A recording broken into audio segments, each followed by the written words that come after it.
1 ke 3 minit dah cukup, dah memadai. Siapa yang follow saya daripada Skintific daripada zaman tahun 2024 sampai sekarang, ya, yang ni yang antara yang saya buatkan saya rasa, ya Allah, aku kena ada complete set kat rumah. Kenapa?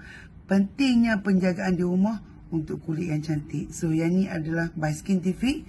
You all pakai yang ni selama 1 ke 3 minit. Okay. Dia buang sel kulit mati supaya kulit kita lagi cantik. Nampak tak?